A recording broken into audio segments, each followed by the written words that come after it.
Afin de bien terminer cette formation, je tenais à vous donner quelques pistes sur les notions que l'on n'a pas eu le temps de couvrir lors de ce tutoriel, donc des notions qui sont un peu plus avancées, mais qui sont quand même assez importantes, qu'il faut maîtriser si vous voulez continuer votre apprentissage avec Python. Donc dans cette partie, on va voir comment aller plus loin. Deux notions auxquelles vous ne pourrez pas échapper si vous continuez votre apprentissage de Python, ça va être les fonctions et la programmation orientée objet. Les fonctions, ça reste assez simple. En fait, on les a utilisées de façon assez importante au cours de cette formation. Par exemple, la fonction print qui nous permettait d'afficher du texte à l'écran. Donc une fonction, c'est tout simplement un bout de code qu'on va pouvoir réutiliser et qu'on va pouvoir modifier en fonction d'arguments qu'on lui envoie.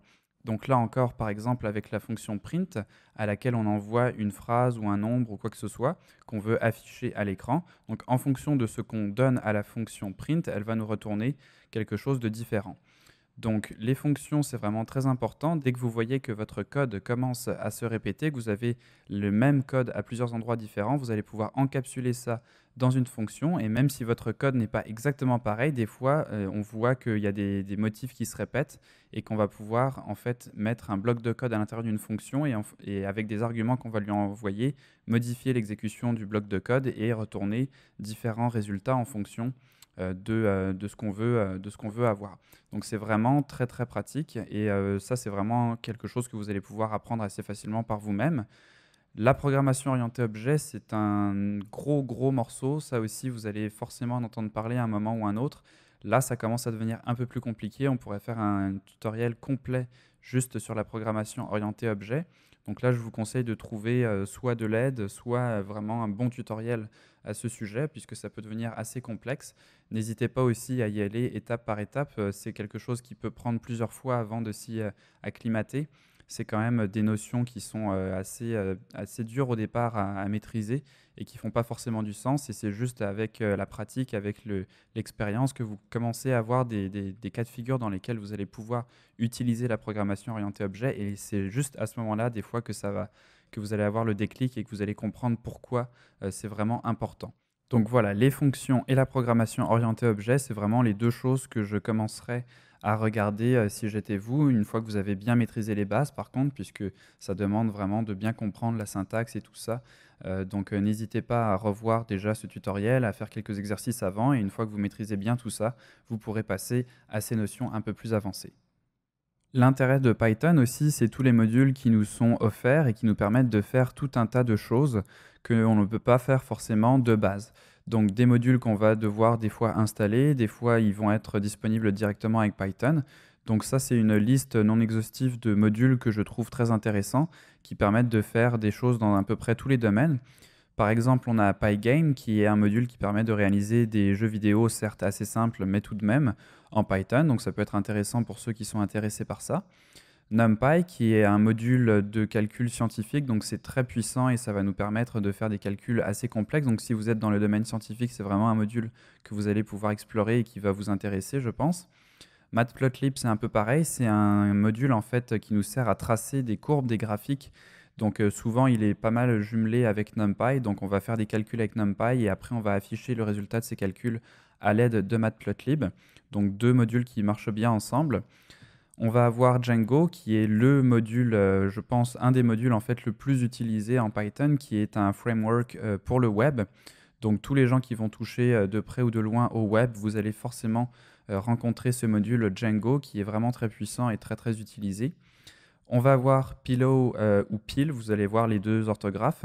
Ça, c'est un module qui permet de faire de modifier des images, en fait, donc tout ce qui touche à l'image, faire des modifications d'une image, donc aller récupérer le contraste, calculer la valeur des pixels, faire un flou sur une image, par exemple, mettre un watermark dessus. Toutes ces opérations-là qui peuvent être intéressantes à faire sur des images, vous allez pouvoir les réaliser avec cette librairie. On va avoir ensuite les modules concernant les interfaces graphiques. Donc le plus connu, c'est Tkinter. C'est un module qui est disponible de base dans Python. C'est par contre pas le plus avancé, pas le plus abouti, puisque ça va être assez limité en termes de fonctionnalité, mais ça peut être bien pour se familiariser avec les interfaces graphiques. Dans la même veine, on va avoir PyQt et PySide. Donc ça, c'est des bindings Python à partir de la librairie Qt, qui est une librairie qui a été créée par Nokia. Donc ça, c'est vraiment les modules que j'utilise personnellement pour faire des interfaces graphiques et qui sont utilisés en grande majorité dans l'industrie. Par exemple, si je ne me trompe pas, Spotify utilise ces librairies pour faire son interface. Donc c'est vraiment des librairies très importantes à connaître et qui ne vont pas être aussi limitées que Tkinter. À ce sujet, j'ai un tutoriel justement qui est uniquement consacré à ça, donc un tutoriel pour comment créer des interfaces graphiques avec la librairie PySide.